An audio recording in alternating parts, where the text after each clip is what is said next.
తీవ్రవాద వ్యతిరేక దినోత్సవం భారతదేశం ఎదుర్కొంటున్న తీవ్రవాదానికి బలైన ఒక గొప్ప నాయకుడు, భారత రత్న, ఈ దేశానికి ప్రధానమంత్రిగా వన్నె తెచ్చిన నాయకుడు కీర్తిశేషులు రాజీవ్ గాంధీ గారు. వారిని స్మరించుకోవడం, తీవ్రవాదం మీద పోరాటం చేయడం అనేది ప్రతి భారతీయుడి యొక్క లక్ష్యం. వారిచ్చిన స్ఫూర్తి, వారి నాయకత్వం ఈ భారతదేశానికి 21వ శతాబ్దానికి పునాదులు వేసింది. సాంకేతిక నైపుణ్యంతో పాటు ఆర్థిక సరళీకృత విధానాలకు ఆద్యం పోసి ఆర్థిక సరళీకృత విధానాలతో దేశాన్ని బలమైన ఆర్థిక దేశంగా నిలబెట్టడమే కాకుండా యువతకు 21 సంవత్సరాల ఓటు హక్కు ఉంటే వయస్సు తగ్గించి 18 సంవత్సరాలకి ఓటు హక్కు ఇచ్చి ఈ దేశంలో రాష్ట్ర ప్రభుత్వాలను, కేంద్ర ప్రభుత్వాలను ఏర్పాటు చేయడంలో యువతకు కీలకమైన బాధ్యతను అప్పచెప్పిన ఒక గొప్ప నాయకుడు రాజీవ్ గాంధీ గారు. ఈరోజు మనమందరం నిన్న మొన్న జరిగిన పహల్గాం సంఘటన తర్వాత మొట్టమొదటిసారి దేశ విభజన సమయంలో ప్రాణాలు అర్పించిన మహాత్మా గాంధీ గారిని గుర్తు చేసుకోవాలి. ఆ తర్వాత 1971లో పాకిస్తాన్ మన మీద పెత్తనం చెలాయించాలి అంటే ఆనాటి ప్రధానమంత్రి, ఉక్కు మహిళ శ్రీమతి ఇందిరాగాంధీ గారు పాకిస్తాన్కి బలమైన గుణపాఠం చెప్పడమే కాకుండా పాకిస్తాన్ని 2 ముక్కలుగా చీల్చి బంగ్లాదేశ్, పాకిస్తాన్ దేశాలను ఏర్పాటు చేసి శాశ్వత గుణపాఠం పాకిస్తాన్ ప్రభుత్వాలకు, పెద్దలకు చెప్పడం జరిగింది. ఈ రోజు కూడా దాదాపుగా 54 సంవత్సరాల తర్వాత కూడా ఈ దేశంలో తీవ్రవాద అంశం ప్రస్తావనకు వచ్చిన, ఈ దేశం మీద పక్క దేశాలు దాడి చెయ్యాలనుకున్నప్పుడు తీవ్రవాదుల ముసుగులో, అంతర్జాతీయ ఉగ్రవాదుల ముసుగులో ఈ దేశ పౌరుల మీద దాడి చేసినప్పుడు వాళ్ళని నిర్మూలించడంలో శ్రీమతి ఇందిరాగాంధీ గారే మనకు ఆదర్శం. ఈనాడు మరొక్కసారి ఒక బలమైన నాయకత్వం, ఉక్కు మహిళను దేశ ప్రజలందరూ, దేశ ప్రజలే కాదు ప్రపంచం ఈరోజు వారిని గుర్తు చేసుకున్నారు. ఆనాడు పాకిస్తాన్ మీద యుద్ధం జరిగినప్పుడు అమెరికన్ ప్రెసిడెంట్ శ్రీమతి ఇందిరాగాంధీ గారికి అమెరికాలో సూచన చేసి మేము మధ్యవర్తిత్వం వహిస్తాము అని చెప్పి, మీరు యుద్ధాన్ని ఆపాలి అని చెప్పినప్పుడు విస్పష్టంగా మీకు తెల్ల రంగు ఉన్నది కదా అని చెప్పి మా మీద పెత్తనం చెయ్యాలనుకుంటే భారతదేశం సహించదు, మా దేశం యొక్క సమస్యను, మా భద్రతను మేమే కాపాడుకోగలుగుతాం, మా దేశాన్ని మేము రక్షించుకోగలుగుతాం, మాకెవ్వరి సూచనలు, ఎవరి మధ్యవర్తిత్వం అవసరం లేదని విస్పష్టంగా ఆనాడు శ్రీమతి ఇందిరాగాంధీ గారు చెప్పడం జరిగింది. కానీ పహల్గాంలో జరిగిన సంఘటనలు మీరు చూసి మేమందరం అండగా నిలబడ్డాం. కేంద్ర ప్రభుత్వానికి, ప్రధానమంత్రి గారికి సంపూర్ణంగా మా నాయకుడు మల్లికార్జున ఖర్గే గారు, మా లోక్సభలో ప్రధాన ప్రతిపక్ష నాయకుడు రాహుల్ గాంధీ గారు, సోనియా గాంధీ గారు, భారతదేశం మొత్తం కాంగ్రెస్ పార్టీ శ్రేణులు కేంద్ర ప్రభుత్వానికి అండగా నిలబడి మన వీర జవానులను, పాకిస్తాన్ మన మీద కాలు దువ్వుతే శాశ్వత గుణపాఠం చెప్పమని అండగా నిలబడ్డాం.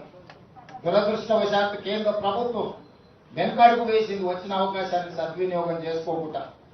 అమెరికా ప్రెసిడెంట్ ఒత్తిడి తీసుకొచ్చిన, నేను యుద్ధాన్ని ఆపిన, లేకపోతే ఆర్థిక ప్రయోజనాలు నేను దెబ్బతీస్తానికి బెదిరిస్తే భారతదేశం లొంగిపోయిందని చెప్పి ట్రంప్ ప్రకటించే పరిస్థితి వచ్చిందనంటే ఈ దేశంలో నడుస్తున్న ప్రభుత్వం ట్రంప్ ఒత్తిడికి లొంగిపోయిందని విస్పష్టంగా ఈరోజు ప్రజలు భావించవలసిన పరిస్థితి వచ్చింది.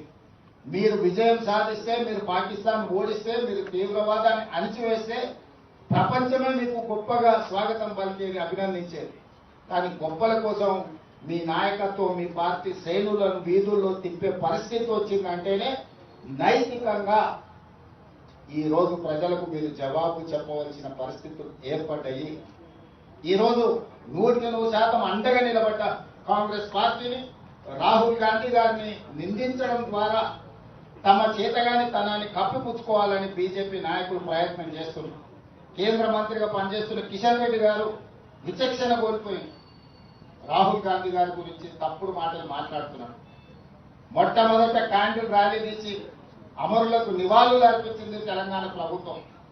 మొట్టమొదట ఈ దేశంలోనే తిరంగ ర్యాలీ తీసి అధికార శ్రేణులతో పాటు ప్రభుత్వ యంత్రాంగం మొత్తం కదిలొచ్చి కేంద్ర ప్రభుత్వానికి ప్రధానమంత్రిగా మేమండగా నిలబడ్డాం. ఆ రోజు కిషన్ రెడ్డి ఇంట్లో దుప్పటి కప్పుకొని పడుకున్నాడు.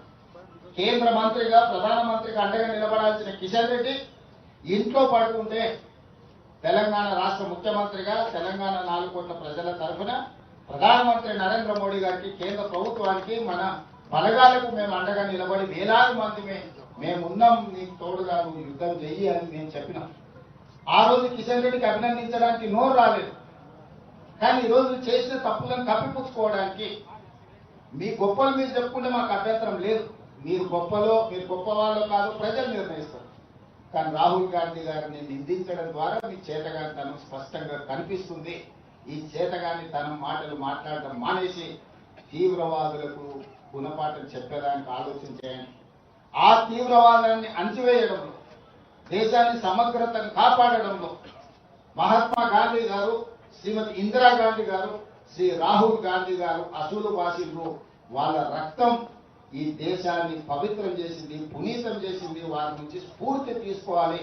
ఈ రోజు రాజకీయాలకు అతీతంగా రాజీవ్ గాంధీ గారికి అందరూ నివాళులు అర్పించాలి. ఈ దేశ అభివృద్ధిలో వారి పాత్ర మరవలేనిది.